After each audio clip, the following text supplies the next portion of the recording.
আসসালামু আলাইকুম। সংবাদে আপনাদের সবাইকে স্বাগত জানাচ্ছি। আমি ফিরোজ তোহা। শুরুতেই আরবে কেবলস সংবাদ শিরোনাম জানিয়ে দেব এই মুহূর্তে হাতে পাওয়া সর্বশেষ গুরুত্বপূর্ণ আপডেট বাংলা সংবাদ। শুরুতেই থাকছে বাংলাদেশ থেকে প্রতি বছর ৮০,০০০ কোটি টাকা পাচার হয়েছে। জিএফআই এর প্রতিবেদন। বাংলাদেশ থেকে প্রতি বছর গড়ে ৭৫৩ কোটি ৩৭ লাখ ডলার বা বাংলাদেশি টাকায় ৮০,০০০ কোটি টাকা পাচার হয়েছে বলে জানা গেছে। ওয়াশিংটন ভিত্তিক আর্থিক খাতের গবেষণা সংস্থা গ্লোবাল ফিন্যান্সিয়াল ইন্টিগ্রিটি এ তথ্য দিয়েছে। সংস্থাটি বলছে প্রতি বছর গড়ে ৮০,০০০ কোটি টাকা পাচার হয়েছে তৃতীয় বিশ্বের ছোট্ট একটি দেশ বাংলাদেশ থেকে, যার বড় একটি অংশই পাচার হয়েছে তথাকথিত আন্তর্জাতিক বাণিজ্যের আড়ালে। অর্থনীতিবিদরা বলছেন যেভাবেই হোক পাচার হওয়া অর্থ ফেরানোই এখন মূল চ্যালেঞ্জ। এবারে জানাবো দেশের সব হাসপাতালে শাটডাউন ঘোষণা চিকিৎসকদের। ঢাকা মেডিকেল কলেজ হাসপাতালে চিকিৎসকদের মারধর ও লাঞ্ছিতের ঘটনায় জড়িতদের বিচার এবং নিরাপত্তা নিশ্চিতের দাবিতে দেশের সব সরকারি ও বেসরকারি হাসপাতালে শাটডাউন ঘোষণা দিয়েছেন চিকিৎসকরা। চিকিৎসকদের দুটি দাবি: ২৪ ঘন্টার মধ্যে জড়িতদের গ্রেপ্তার করতে হবে এবং নিরাপত্তা নিশ্চিত করতে হবে। চিকিৎসকরা জানান কর্তৃপক্ষ এই দুটি দাবি মানতে ব্যর্থ হয়েছেন, তাই কর্মসূচি নিয়ে দুপুর ২টার পর থেকে ব্রিফ করা হয়। এদিকে ৩০ থেকে ৩৫ লাখ টাকা ঘুষে পুলিশের এসআই এবং সার্জেন্টের চাকরি। গণঅভ্যুত্থানে ক্ষমতা হারানোর পর আওয়ামী লীগ সরকারের সময় পুলিশের এসআই এবং সার্জেন্ট পদে নিয়োগের মাধ্যমে শত কোটি টাকা হাতিয়ে নেবার অভিযোগ উঠেছে। একজন চাকুরি প্রার্থীর কাছ থেকে ৩০ থেকে ৩৫ লাখ টাকা ঘুষ নেবার অভিযোগ রয়েছে। সাবেক স্বরাষ্ট্রমন্ত্রী আসাদুজ্জামান খান কামালের নেতৃত্বাধীন ৫ সদস্যের একটি সিন্ডিকেট এই বিপুল অর্থ হাতিয়ে নেয়।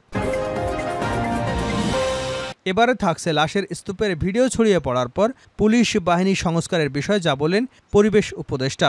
জাতিসংঘের তদন্ত দলের প্রস্তাব অনুযায়ী পুলিশের সংস্কার আনা হবে বলে জানিয়েছেন পরিবেশ, বন ও জলবায়ু পরিবর্তন ও পানি সম্পদ উপদেষ্টা সৈয়দা রেজওয়ানা হাসান। এবারে থাকছে প্রতিষ্ঠা বার্ষিকীতে গণতন্ত্র পুনঃপ্রতিষ্ঠা করার শপথ বিএনপির। দলের ৪৬তম প্রতিষ্ঠা বার্ষিকীতে সব চ্যালেঞ্জকে মোকাবেলা করে দেশে গণতন্ত্র পুনঃপ্রতিষ্ঠা করার শপথ গ্রহণ করেছেন, এমনটাই জানিয়েছেন বিএনপির মহাসচিব মির্জা ফখরুল ইসলাম আলমগীর। তিনি বলেন, যে কোনো বাধাই আসুক মুক্তবাজার অর্থনীতিকে প্রতিষ্ঠা করা এবং সমৃদ্ধ বাংলাদেশ পরিণত করবার জন্য আমরা কাজ করে যাবার জন্য শপথ নিয়েছি। এবং সর্বশেষ জানাবো সরকারি চাকুরিজীবীদের সম্পদের হিসাব নেবে সরকার। সব সরকারি চাকুরিজীবীদের সম্পদের হিসাব দিতে হবে। জনপ্রশাসন মন্ত্রণালয় এ সিদ্ধান্ত নিয়েছে। রোববার জনপ্রশাসন মন্ত্রণালয় থেকে এ সংক্রান্ত আদেশ জারি হওয়ার কথা রয়েছে। জনপ্রশাসন মন্ত্রণালয়ের এমন সিদ্ধান্তের পর চাকুরিজীবীদের সেই হিসাব কিভাবে কোন পদ্ধতিতে নেওয়া হবে সে বিষয়ে একটি ফরম্যাট প্রস্তুত করা হবে বলে জানান মন্ত্রণালয়ের সিনিয়র সচিব মোহাম্মদ মোখলেসুর রহমান। এতক্ষণ শিরোনাম শুনছিলেন, এবার বিস্তারিত। প্রিয় দর্শক, আপনি যদি এই চ্যানেলে নতুন হয়ে থাকেন, ভিডিওটি দেখতে দেখতে চ্যানেলটি সাবস্ক্রাইব করে আমাদের সঙ্গে থাকুন। আর এই ভিডিও সম্পর্কে আপনি আপনার মূল্যবান মতামতটি কমেন্ট বক্সে জানিয়ে দিন।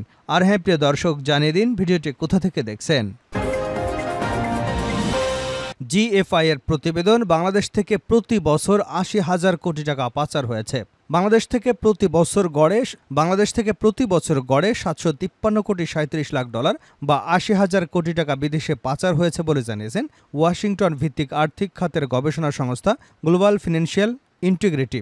সংস্থাটি বলছে প্রতি বছর গড়ে ৮০,০০০ কোটি টাকা পাচার হয়েছে তৃতীয় বিশ্বের ছোট এই দেশ থেকে, যার বড় একটি অংশই পাচার হয়েছে তথাকথিত আন্তর্জাতিক বাণিজ্যের আড়ালে। অর্থনীতিবিদরা বলছেন যেভাবে হোক পাচার হওয়া অর্থ ফেরানোই এখন মূল চ্যালেঞ্জ। তারা আরও বলেছেন, গত কয়েক দশক ধরেই ডলার সংকট, ভঙ্গুর অর্থনীতি, মূল্যস্ফীতি সহ নানাবিধ টানাপোড়েনে দেশের অর্থনীতি, যার অন্যতম কারণ অর্থ পাচার। বৈশ্বিক বাণিজ্যভিত্তিক কারসাজি, হুন্ডি, চোরাচালান সহ নানাবিধ পন্থায় বিশ্বের বিভিন্ন দেশে পাচার করা হয়েছে লক্ষাধিক কোটি টাকা।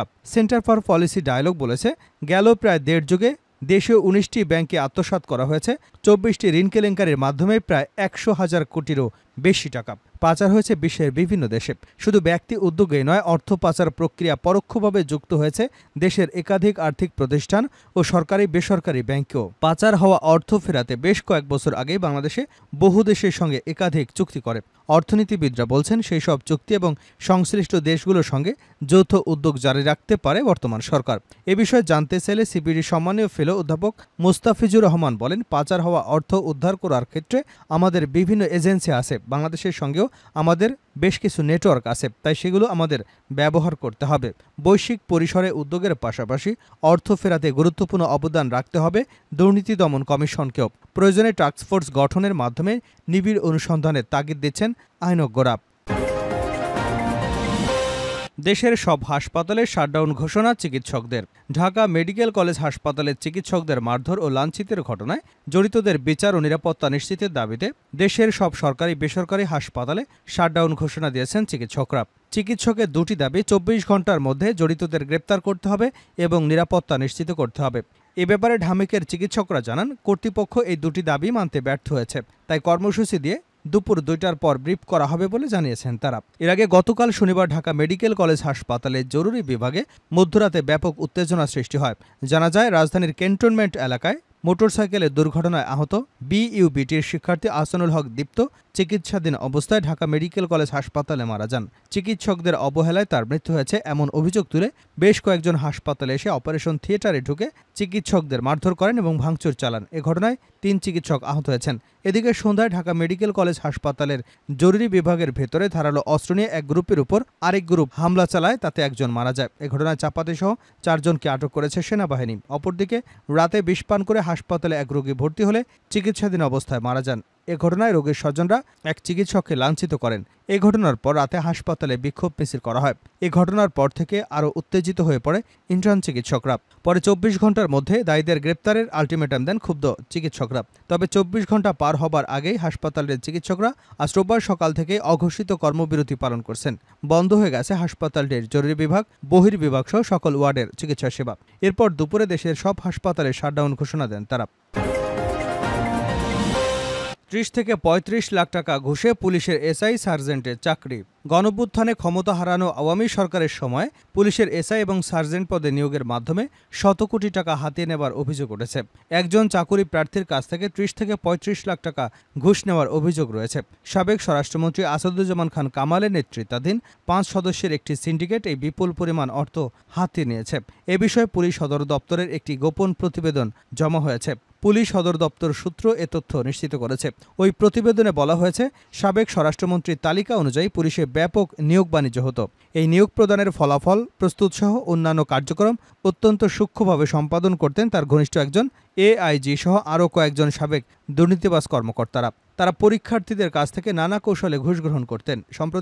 সম্প্রতি প্রাথমিক তদন্তে এসব কর্মকর্তাদের বিরুদ্ধে অভিযোগের তদন্ত শুরু হয়েছে। তাদের নজরদারির মধ্যে রাখা হয়েছে। তদন্ত সংশ্লিষ্ট সূত্র বলছে, সাবেক স্বরাষ্ট্রমন্ত্রী আসাদুজ্জামান খান দায়িত্ব নেবার পর থেকেই শুরু হয় পুলিশের নিয়োগে নামে ঘুষ ও দুর্নীতি। এক্ষেত্রে তিনি একটি সিন্ডিকেট গড়ে তোলেন। তার নির্দেশে চক্রটি এসআই অর্থাৎ সাব ইন্সপেক্টর ও সার্জেন্ট নিয়োগে মেধাবী এবং যোগ্যদের বঞ্চিত করে অযোগ্য এবং অদক্ষদের নিয়োগ দেওয়া শুরু করে। তদন্ত সংশ্লিষ্ট সূত্র বলছে, 2024 সালে আউটসাইড ক্যাডেট সহ নতুন একটি ব্যাচ নিয়োগে বিজ্ঞপ্তি প্রকাশ করা হয়। এর মধ্যে ওই ব্যাচে লিখিত পরীক্ষা পর্যন্ত সম্পন্ন হয়েছে। লিখিত পরীক্ষায় 3200 জন উত্তীর্ণ হয়েছেন। উত্তীর্ণ প্রার্থীদের কাছ থেকে আগের মতোই একইভাবে ওই চক্র বিপুল পরিমাণ অর্থ সংগ্রহ করে। এই নিয়োগ সাবেক এক এআইজি ও যুগ্ম সচিব সরাসরি দুর্নীতির টাকা লেনদেন করতেন। মাঠ পরীক্ষা থেকে চূড়ান্ত নিয়োগ পর্যন্ত পার করবার উদ্দেশ্যে এক একজনের পরীক্ষার্থীর কাছ থেকে 30 থেকে 35 লাখ টাকা পর্যন্ত প্যাকেজ আকারে তারা গ্রহণ করেছেন বলে তথ্য পেয়েছে তদন্ত সংশ্লিষ্ট ব্যক্তিরা। তদন্ত সংশ্লিষ্ট পুলিশ সূত্র বলছে, সাবেক স্বরাষ্ট্রমন্ত্রীর সময় দুর্নীতির মাধ্যমে অনেক এসআই নিয়োগ দেওয়া হয়েছে। এরপর সারদায় পুলিশ একাডেমিতে মৌলিক প্রশিক্ষণরত বেশিরভাগ প্রার্থীর কাছ থেকে হাতিয়ে নেওয়া হয়েছিল বিপুল পরিমাণ অর্থ। চাকরি নিশ্চিতের নিমিত্তে প্রার্থী প্রতি 20 থেকে 25 লাখ টাকা নেওয়া হলেও প্রাথমিক তদন্তে উঠে এসেছে। প্রাথমিক তদন্তের অভিযোগ পেয়ে এর মধ্যে বিষয়টির সত্যতা নিশ্চিত করে তদন্ত সংশ্লিষ্ট সূত্র। তারা বলছে, রাজধানীর উত্তরা এলাকায় 2টি ফ্ল্যাটে চক্রের সদস্যরা এই ঘুষের টাকা লেনদেন করতেন। এই চক্রে রয়েছে স্বরাষ্ট্র মন্ত্রণালয়ের সাবেক 3 কর্মকর্তা, পুলিশ সদর দপ্তরের একজন সহকারী উপমহাপরিদর্শক। লাশের স্তূপের ভিডিও ছড়িয়ে পড়ার পর পুলিশ বাহিনীর সংস্কারের বিষয়ে যা বলেন পরিবেশ উপদেষ্টা। জাতিসংঘের তদন্ত দলের প্রস্তাব অনুযায়ী পুলিশের সংস্কার আনা হবে বলে জানিয়েছেন পরিবেশ, বন, জলবায়ু পরিবর্তন এবং পানি সম্পদ উপদেষ্টা সৈয়দা রেজওয়ানা হাসান। রোববার সচিবালয় নিজ দপ্তরে সাংবাদিকদের সঙ্গে আলাপকালে এক প্রশ্নের জবাবে উপদেষ্টা একথা বলেন। সামাজিক যোগাযোগ মাধ্যমে সম্প্রতি পুলিশের যে ভিডিও প্রকাশ করা হয়েছে, সেই ভিডিও দেখার পর পুলিশ বাহিনীকে কোনোভাবেই সংস্কার সম্ভব কিনা কিংবা মানুষের আস্থা ফেরানো সম্ভব কিনা এ বিষয়ে জানতে চাইলে উপদেষ্টা বলেন, জাতিসংঘের যে ফ্যাক্ট ফাইন্ডিং কমিশন আসবে, আপনি যদি তাদের কার্যপরিধি দেখেন, সেখানে উল্লেখ আছে এই ঘটনা যাতে আর কখনো না ঘটে সেজন্য সিকিউরিটি রিফর্ম কি নিতে হবে সেগুলোর ব্যাপারে তারা আমাদের বলবে। এছাড়া একটা পুলিশ কমিশনের কথা বলা হয়েছে, সেগুলোর উদ্দেশ্য হচ্ছে যা ঘটে গেছে সেটা তো আমরা ফিরিয়ে আনতে পারবো না, যাতে এ ধরনের ঘটনা আর না ঘটে। তিনি আরও বলেন, আমরা ছোটবেলায় পড়েছিলাম দুষ্ট লোকেরা পুলিশ দেখলে ভয় পায়, কিন্তু আমরা এমন একটা সমাজে বসবাস করছি যে ভালো লোকেরাই পুলিশ দেখলে ভয় পায়। পুলিশ যে মানুষের বন্ধু এটা প্রমাণ করা এখন সম্ভব হয়নি। পুলিশ হয় এ দলকে দিয়ে ব্যবহৃত হয়েছে, না হয় ওই দলকে দিয়ে ব্যবহৃত হয়েছে। বাংলাদেশের পুলিশ আর তাদের হয়ে ওঠেনি। পুলিশের মধ্যে কিন্তু পরিবর্তনের একটা বিশাল তাড়া আছে। তারা বুঝতে পারছে জনগণের কাছে তাদের গ্রহণযোগ্য হিসেবে উপস্থাপন করতে অনেক কাজ করতে হবে। সরকারি চাকুরিজীবীদের সম্পদের হিসাব নেবে সরকার। সব সরকারি চাকুরিজীবীদের সম্পদের হিসাব দিতে হবে। জনপ্রশাসন মন্ত্রণালয় এই সিদ্ধান্ত নিয়েছে। রোববার জনপ্রশাসন মন্ত্রণালয় থেকে এ সংক্রান্ত আদেশ জারি হবার কথা রয়েছে। জনপ্রশাসন মন্ত্রণালয়ের এমন সিদ্ধান্তের পর চাকুরিজীবীদের সেই হিসাব কিভাবে কোন পদ্ধতিতে নেওয়া হবে সে বিষয়ে একটি ফরম্যাট প্রস্তুত করা হবে বলে জানান মন্ত্রণালয়ের সিনিয়র সচিব মোহাম্মদ মোখলেসুর রহমান। জানা গেছে ৫ বছর পর পর সরকারি কর্মচারীদের সম্পদের হিসাব জমা দেবার বিধান চালু হয় ১৯৭৯ সালে। ৫ বছর পর পর সরকারি কর্মচারী নিজ সম্পদ বিবরণী নিয়ন্ত্রণকারী কর্তৃপক্ষের কাছে জমা দেবার কথা। তবে চাকুরি সেই আচরণবিধি আদতে মানছেন না তেমন কেউ। সম্পদের হিসাব দিতে সরকারি চাকুরিজীবীদের তেমন হেলদোল নেই। তাদের নিয়ন্ত্রণকারী মন্ত্রণালয়, বিভাগ, দপ্তর, সংস্থারও হিসাব নেবার ব্যাপারে নেই কোনো গরজ। দুপক্ষের অনীহায় হিসাব নেওয়ার বিষয়টি অনেকটাই কাগজে নিয়ম হয়ে গিয়েছে। ক্যাডার নিয়ন্ত্রণকারী বিভিন্ন মন্ত্রণালয় ও বিভাগের মধ্যে বিচ্ছিন্নভাবে দু একটি তাদের অধীন কর্মকর্তাদের দায়সারা হিসাব নেয় বটে, কিন্তু সেগুলো খতিয়ে দেখা হয় না।